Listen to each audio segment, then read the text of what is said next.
And a very happy Tuesday to you at 12:06 in the West. It's the John Phillips Show. Mr. Randy Wangs in Culver City. John, we are only 2 days away from the annual Drop of the Year show, which is going to include every drop we've collected in 2025, which means there's a lot of crime blotter drops. There's a lot of prostitution, a lot of crimes. Now, is this ceremony going to be like the Oscars, where it's very stodgy, with the exception occasionally of Chris Rock getting hit?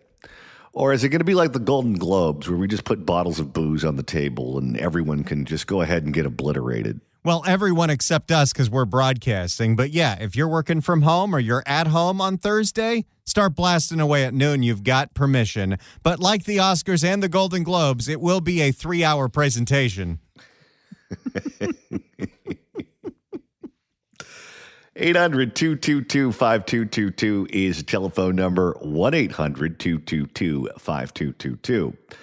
Well, one of the big problems for Gavin Newsom regarding his honesty and interaction with reporters here in California is just exactly how transparent he and his office have been when it comes to the Capitol Annex project.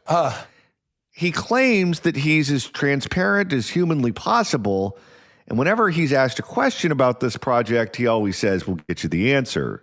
They never do, and many questions persist. And Ashley Zavala from KCRA3 has been digging at this and digging at this and digging at this. Even asked Gavin in person about it a few weeks ago, and then Gavin's like, "Oh, I want to know too. I'm a taxpayer as well." Well, we're finally getting some answers about the Capitol Annex project, but one of the answers we're not getting is how much this thing is costing, which they refuse to tell us. Which is the relevant answer. For more on this boondoggle, here is KCRA3 in Sacramento. That part of it. Thank you. Nope, that's the end of the piece. See, nowadays, because my YouTube downloader screws up and it cuts off stories, I have to check the very end of the story to make sure it all downloaded. I got to get some new software. For the first time. Or, my laptop from home works really well. Just saying.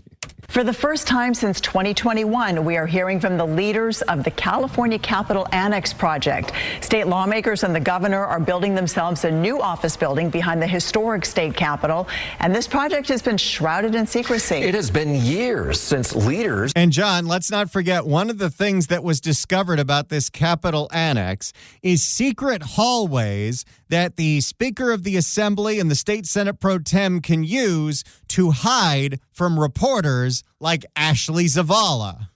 Interesting choices from the Party of Democracy. And this project has been shrouded in secrecy. It has been years since leaders updated taxpayers on the estimated cost of this project. KCRA3 Political Director Ashley Zavala has been pushing for answers, and she joins us now with what they had to say today. Curtis and Edie, the group of people overseeing this project is known as the Joint Rules Committee. The leader of that committee, Assemblymember Blanca Pacheco, said a month ago she was working to prepare an update by the end of the year. End of the year's almost here. It's December. And really, this is like the last week anything's getting done. Oh, yeah. Oh, I'm already thinking, well, not me, but other people are already thinking about taking down the Christmas decorations in a week or so. On the cost and overall status of this project. At last check, as of 2022, it was expected to be about $1.1 billion. I sat down with Pacheco and the vice chair of that committee, State Senator John Laird, with the hopes of getting an update today, but we really didn't get one. Pacheco. Why do these people agree to sit down with a reporter if they don't have the answers to the questions? Show business. I guess. They want to see their face on the TV. They want to turn on Channel 3, whether it's good or bad. They want to see their face. Because if you're a member of the assembly, even in Sacramento, nobody knows who you are.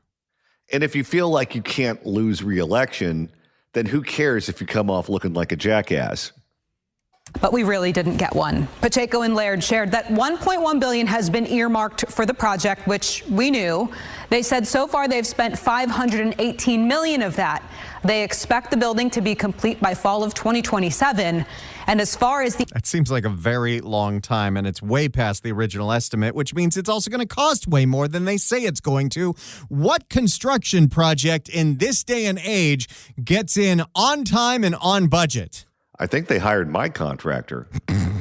And as far as the actual estimated price tag, they could not say. Here's part of our exchange. Okay, so you don't expect any cost increases at all, given that the $1.1 billion allocation was provided in 2021 or 2022? Correct.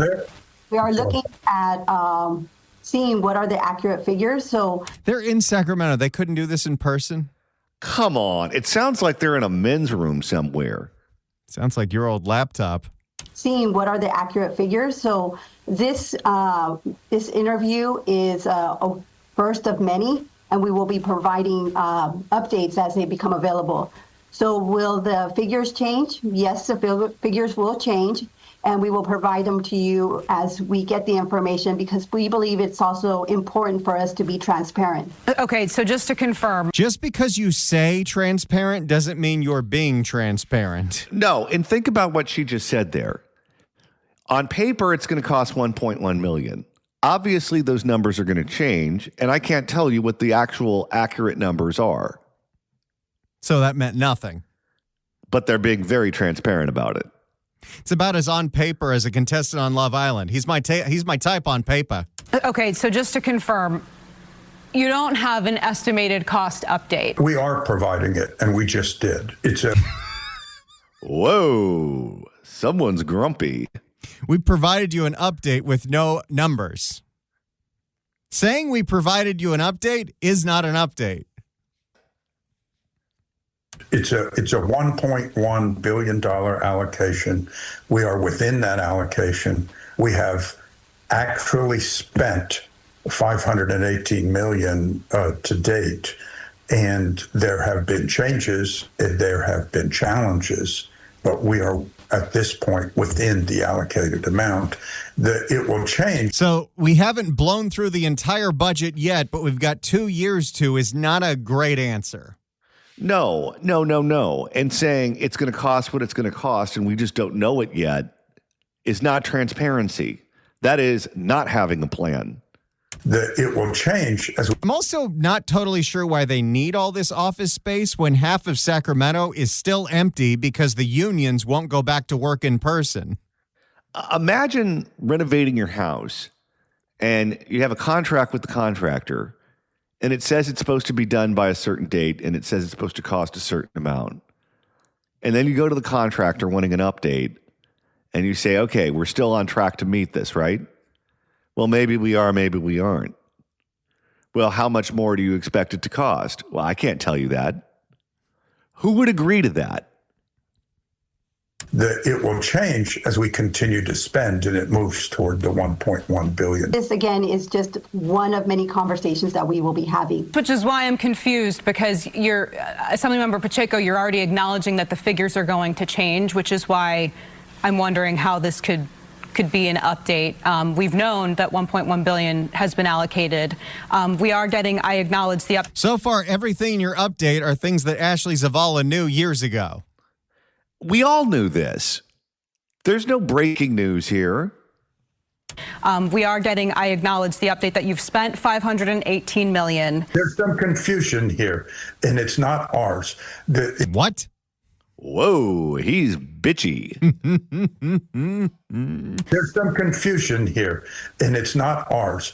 It's basically that we have spent $518 million, and that number will change as we spend more. Is it likely that the $1.1 billion right now that is estimated and allocated, could that number expand? It could expand, but we will, as the project continues, we will provide you with more of an update as to how things are going. This update says that we're going to provide you an update at some point. This is exactly what happened with the bullet train, where those of us who were opposed to it said there's no way they're going to be able to get it done in this time frame, and there's no way this is going to be the cost. And they called us liars, and they called us conspiracy theorists, and they moved forward with the project. And then clearly we got to a point to where it was obvious to everyone that they weren't going to come close. And we started asking questions. And they denied it. Nope, we're on track. We're doing fine. Everything's going great. And then you get to the point to where it's obvious to everyone, including them, that that's not going to happen. And they go, oh, yeah, well, unforeseen things popped up. I mean, how the hell did you expect us to know about X, Y, and Z? You need to give us a lot more money or this project is never going to happen. And they wait to the point to where they have the gun to your head, and then they force you to give them more money. And then what happens is now you have an open door. Now there's not a number that they have to hit. Now it's just going to be a number that is more than that, which means there's no ceiling. And once you blow through the deadline in terms of the date, there's no new date. So you get to the point, if you allow them to do what these two are doing, where you have no ceiling on cost and you have no date that you can hold them to. It's just, it costs what it costs and it'll be done when it's done, and be thankful. How things are going and how the budget may change, but we will be providing you with that information. Again, I've been asking for contracts, financial statements, and other public records for months now that could back up what they're saying or at least shine light on how much this project could cost. I still don't have those documents. Right after this interview, I obtained a legislative memo in which Pacheco and Laird's committee said that in 2026, the project manager will take into account litigation costs, pandemic-era supply chain issues, inflation, and the cost of delays to produce a robust financial outlook. So they are admitting now that this is going to cost way more. The number that they gave out is the pre-2020 number. So the costs are going to explode. They know the costs are going to explode, and they still won't be honest about it. And truth be told, they probably don't know how much it's going to cost, and they probably don't know when it's going to be finished. But they can't say that. They can't give the honest answer because they know it won't look good to the public. They're supposed to be good stewards of our tax dollars, and they're not. And we don't know what, like so many other things, the bidding process was like. Who was the contractor that got this incredibly lucrative deal? And who's holding them accountable if they're falling behind? Wasn't this the project that required all the NDAs to be signed? Why, yes, it was. And we still don't know why that was. So all of these deals were done in secret. Legally, they can't talk about what deals were cut. They won't tell us how much it's going to cost, and they won't tell us when it's going to be done. Why should they? They have a supermajority. And the entire time, they're patting themselves on the back, saying that they're being transparent. Transparency in 2026 is just saying you're transparent. This was a lengthy conversation, and we're posting the full interview online soon. We talk about the lack of Ashley's saving that for the Sunday show. Oh, yes. We talk about the lack of transparency with this project, the lawsuit that delayed it, and the thousands of non-disclosure agreements that have been signed that are legally forcing people to keep basic information about this project a secret. We'll have that online on KCRA.com later this evening. Back to you. And she also posts most everything on YouTube, and that YouTube channel is one of the best you can subscribe to in all of California. Back to you. Simple question you're asking. Very simple. How much is this going to cost taxpayers? Yep. Are they on budget? And they couldn't say that, Edie, and that's an important note. They could not just simply say we're on track and we're on budget. It just Well, that would be a lie. Yes. And they know that's a lie. So they come up with a nebulous answer and then say they're being transparent. It just sort of, we went in circles there on the cost estimate, which is, again, the number one thing we've been asking. Right. What someone has spent midstream does not tell you at all where they are financially in that process. Exactly. So, okay. And they've had a year to come up with this number at least. So yeah, we're waiting. All right, Okay. Ashley. Thank you. We're all confused, just for the record. So John Laird wasn't wrong about that part of it. Thank you. Ooh, that was fun at the end. I like it. They don't like him. One thing that you should note when you listen to this is that while the face of this project has become those two members of the legislature, I don't know why Gavin chose to put those two out there other than it's not him being grilled. But Gavin Newsom is just as responsible as the legislature on this, because he has appointed representatives that are making the calls on this project. He knows what's going on. Whatever the awful numbers are, he's aware of it. He could choose to come out and publicly state where we are on this project and say that it's ridiculous and they need to rein it in and we don't need all the bells and whistles, or this contract with this vendor is something that is not a prudent expense of taxpayer dollars, and neither is this one, and this is what's leading to delays and cost overruns and those sorts of things. But he's not.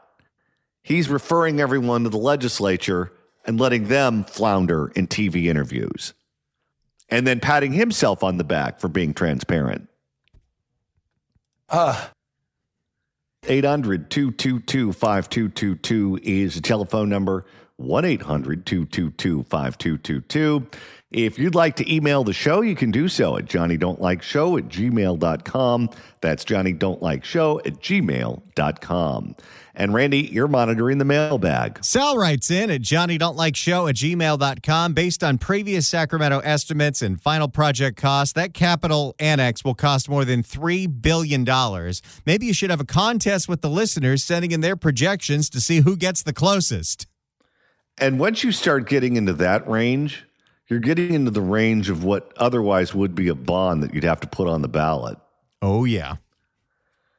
And Randy, if you missed yesterday's show, or maybe one from last week, and you want to find out what you missed out on, that's easy to do. All you got to do is search for The John Phillips Show wherever you get your podcast. And that could be the Apple Podcasts app. That could be iHeartRadio. That could be Spotify.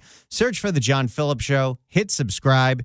Download all the episodes. I don't care if you listen to them. We only care if you download them. No, we care if you listen to them too, but do whatever you want. You can do a Google on the YouTube, because if you search for The John Phillips Show on YouTube, it's all over there. Every episode that we post automatically goes to YouTube, and a lot of people use that for all their podcasting needs. It's how I listen to almost all of my podcasts. You can get the free KABC app. You can get the free KSFO app. You can get the KMJ Now app, because we're on that station in the Central Valley Saturdays at 2. So many different ways to listen live to our radio stations and download all the podcasts where you can hear gems like that Fresno supervisor from last week. I think it's very important when people sling to call, and I think, Mr. Coyle, you sling a lot of Potty mouth. We should get that In the guy meantime, on. what do you say we make a couple of listeners very happy? Let's do that right now. 790 KABC welcomes Missing Persons and Stacy Q to the Canyon in Agora Hills on December 27th. Tickets on sale now at AXS.com, but right now, caller number 9 at 1-888-790-5222 gets a pair of tickets to the show. Tickets furnished by the Canyon, where music meets the soul. Good luck dialing. Coming up after the news at 1, it's the Fix California Hour. Assemblyman David Tongipa joins us. All right, this next story hits a little close to home because it's about an HOA that pisses everyone off. Now, I'm not going to say how or why that hits a little close to home, but just trust me on that one. This HOA in Natomas in the Sacramento area decided that it would be fully within their authority to ruin the Christmas of one family by saying your decorations go too far out into the street. What? For more on this story, we go to CBS in Sacramento. An HOA Grinch has one. Well, you knew that was going to happen. Right out of the box. This may be, and because we're only on the air live for a few more days, the most pun-filled Christmas-themed story you will ever hear. An HOA Grinch has one Sacramento neighborhood buzzing after a family got a letter telling them their Christmas lights violated the rules of their neighborhood. The home is in the North Lake Community Association. I'm sure that was a surprise. Your report. What do you think the kind of person is that is on these HOAs that makes these kinds of decisions? Oh, I can tell you. Oh, yeah? But I won't. What about hypothetically? I could tell you, but I won't. Is in the North Lake. This whole story is just to see if John will take the bait.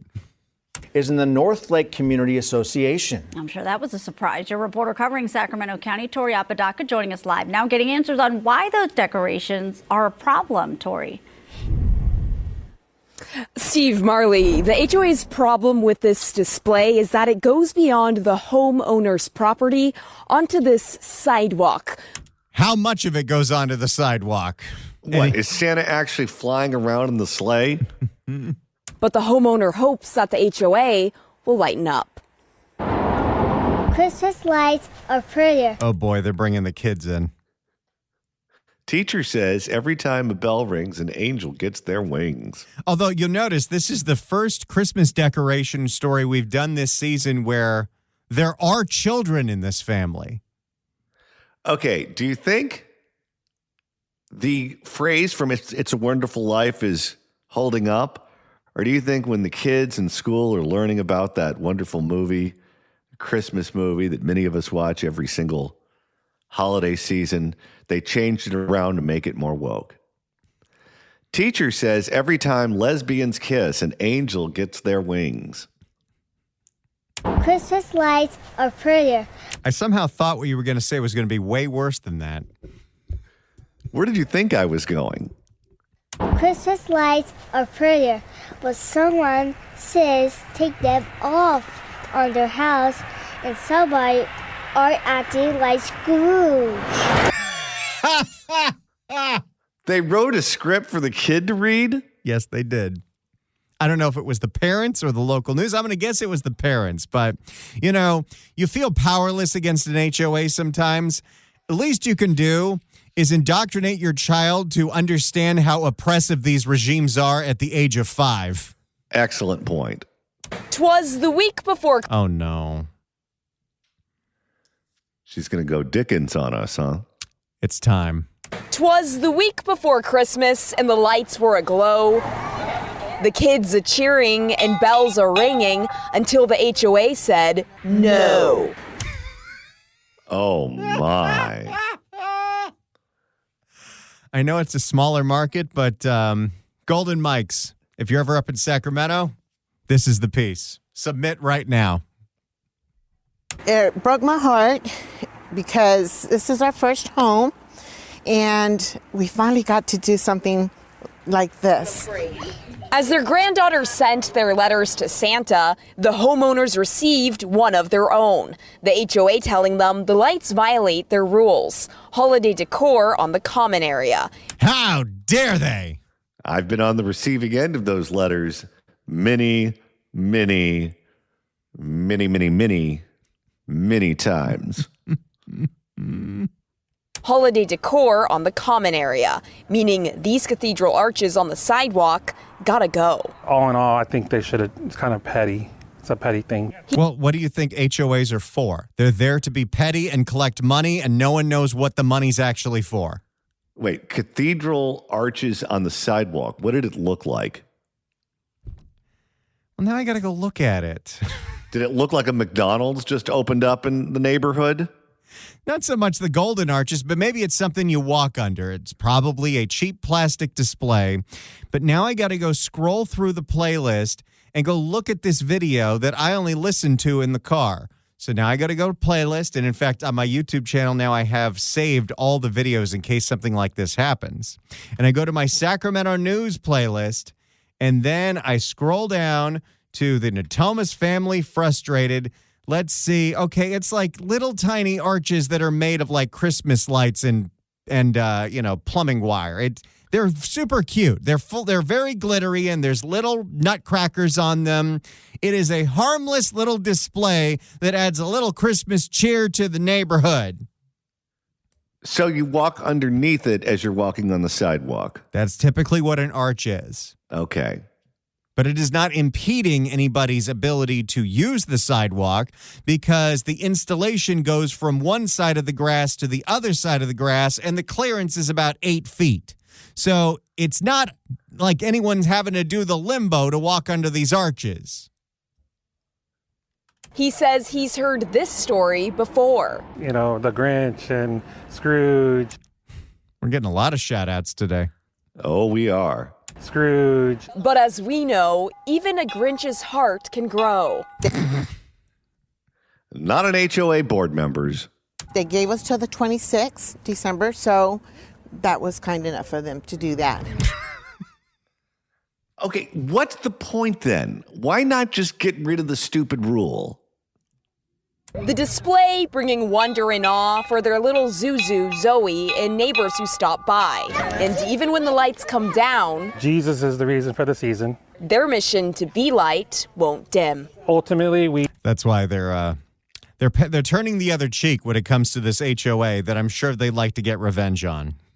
Oh, yeah. Well, believe me, I'm sure there were conversations in that house that were very Old Testament oriented.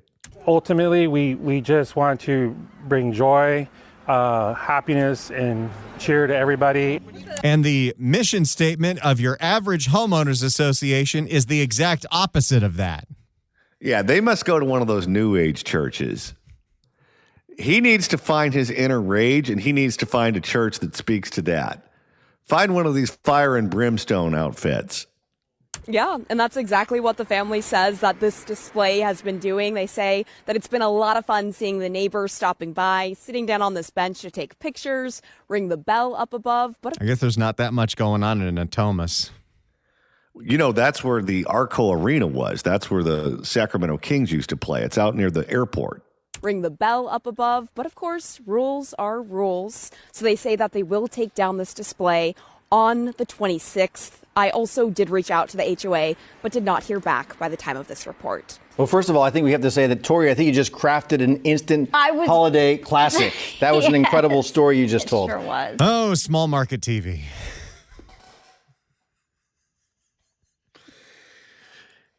How would you have handled this if the HOA was giving you a hard time over it? Well, first off, I wouldn't live in an HOA. That's what you say. That's what I said too. And then circumstances drove me to a different place. If I had to deal with that, I'm not getting into a fight with those people because they're ruthless and nasty. So screw it. No Christmas decorations for anybody. But my first choice would be I'm not living in an HOA. I don't care if there's the occasional house in my neighborhood that has blight. I don't care if every house is painted a different color. I don't want to live under that kind of communistic regime. Now, I have Christmas decorations all over my house this year. How's the HOA feel about that? Well, when I was gone, not this last weekend, but the weekend before that, someone came up to near my front door and unplugged all the lights. They're on a timer, so they go on when it gets dark outside, and they're on all night, and then they're off during the day. But they were off all weekend because they were unplugged. Who has the gall to go to a neighbor's house and unplug something that's plugged into their outlet? You've clearly never lived in an HOA. I have not. Not only did someone do that, I'm sure they felt like they had moral authority when they did it. And I'm sure in a couple of weeks, you'll get some kind of letter saying how all of this was really your fault. Oh, a couple of weeks. Are you kidding? What time does the mail get delivered at your house? The chorus of no's, I think, was the extra touch right there. But she's sitting right in an Insta pic right now, Insta right? pic for sure. All right. Yeah. And at least we know that they'll keep those up through Christmas Day. Tori Apodaca live in it. Nobody's taking Christmas Day. Everyone in my neighborhood's going to get to enjoy my decorations until Easter Sunday. Well, there you go. Just the latest display of an HOA from hell. 800-222-5222 is the telephone number. 1-800-222-5222. If you'd like to email the show, you can do so at johnnydon'tlikeshow@gmail.com. That's johnnydon'tlikeshow@gmail.com. And Randy, you're keeping an eye on the mailbag. Susan writes in at johnnydontlikeshow@gmail.com. My son-in-law builds a very elaborate Halloween house or something amazing in front of their house every year. He builds it for months, and the HOA sends them letters and fines every year up to $250. Meanwhile, all the kids and neighbors come and love it and tell them how great it is. Even the HOA president told him it's amazing. One old fart must be reporting them. Same thing when he puts the Hanukkah and Christmas lights and trees in his front yard. He's been told that even though he has to pay to trim the trees, they are not his trees. Oh, no, it's got to be more than one person. Because what happens is when you give people control over their neighbors, people become neighborhood Napoleons. So it's not so much the HOA board themselves, but it's the neighbors that have nothing to do that decide to invest their entire life into nagging and complaining about their neighbors. Yeah, and you don't even do it because it bothers you. You just do it because you can. Because you're a stickler for the rules. Let's go to Petri in Rio Vista. Petri, hello. Yep. Hey, guys, I got to chime in on the HOA story because everyone hears these stories, and I may have even thought the same kind of stuff of like, oh, what a nightmare it's going to be to live in an HOA with all those kinds of rules and feel like there's a whip being cracked on your back if you do anything wrong. But I live in an HOA right now, and I don't have any of that negative stuff. I mean, it's beautiful. I just love it. You know, it's like I do not miss at all a regular neighborhood where you got 3-4 cars in the yard, tires randomly strewn about, and buckets and random broken down tables and bar stools, and just people, the way some people treat their homes and leave it looking so trashy with overgrown yards and bushes. And then, you know, that's a regular neighborhood. And so at an HOA, I'm just in heaven because every house is nice. You can't even, I mean, it's just, I can rely on cleanliness and people that maintain their homes, and it gives me that peace of quality mind to know that I don't live around junky neighbors that don't give a crap. So, you know, I wanted to flip that story on you guys because it's important to shed the good, positive notes of HOA. Okay, now, sir, I have a question for you, and I understand this is going to be a very difficult question to answer. So all I need you to do is just clear your throat if the answer is yes, okay? Okay. Does a 65-year-old blonde woman have a gun at your temple right now? No. No, I'll tell you, you want to know the closest scare I had to an HOA nightmare was when I found out that the neighbor down the street, who does have one of those eclectic yards where she started putting random things out in artistic kind of, you know, eclectic way where it's like, hey, she just found this. Hey, she just found this. And she started making it look like a hodgepodge yard compared to all the other beautiful homes. And what I found out was she actually got dinged and was going to get like a $500 fine because she never submitted the architectural paperwork when you make yard changes. And meanwhile, I had already started a remodel of my front yard. I started to redo my front yard, and I never put in that paperwork. And I was like, oh, are they going to come down? Whoa. Petri, I know you're feeling like you're having the best time, and we're just enjoying ourselves, and we're shooting the bleep, but we are governed by the FCC. I beg your pardon. Sorry, folks. But you know what I mean? It's like I came close to that little worry of, oh, shucks, I didn't do the right procedure, and it felt a little annoying. That did feel annoying, but all you got to do is fill out the form and show them a brief description of what you're doing. And I had actually already done the work before I even filled the form out. So I thought, oh, no, are they actually going to come down on me because I performed the work before I submitted the request? And no, I didn't get dinged on any of that stuff.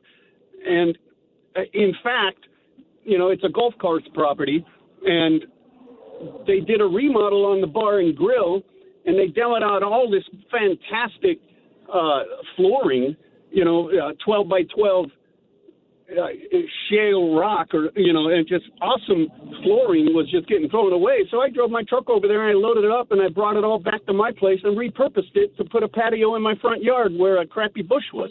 And so there's good things about HOA. I got to say that. I do not like having to go to someone else to get permission to do something to property I own. That's what I don't like. I know because I pay the taxes. I know what you mean. I pay the mortgage. I'm the one that put the money down for the house. If I pay the rules, I call the shots.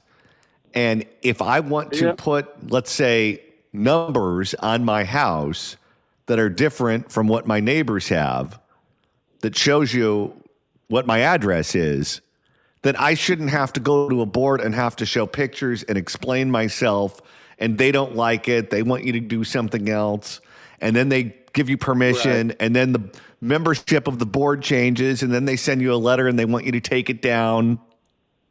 That part I hate.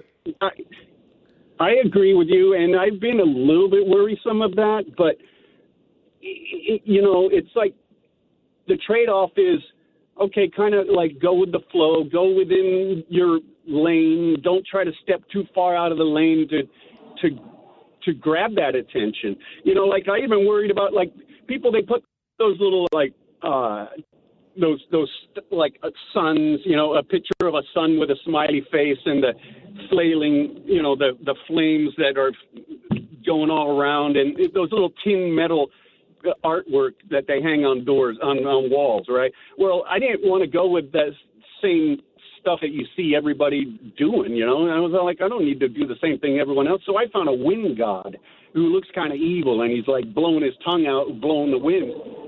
And I thought, okay, are they going to criticize me because I'm not like doing something happy? He just kind of looks like an evil god. Well, here's the honest truth.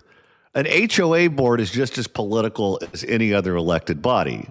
And if you have juice with the clique, you can get away with virtually anything. And if you're on the outside, they can come down on you like a ton of bricks if they want to. And the people who, generally speaking, get what they want are the people who have a good relationship with the members of the board. You socialize with them, you bring them cookies, you talk to them all the time. I don't want that kind of relationship with anyone in my neighborhood.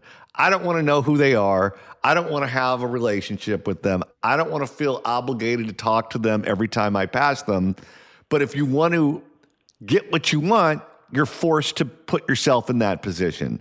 That's what I hate about the HOAs. One of the things I hate about the HOAs. All right, we've got 2 more hours coming up on the John Phillips Show. Don't you go anywhere.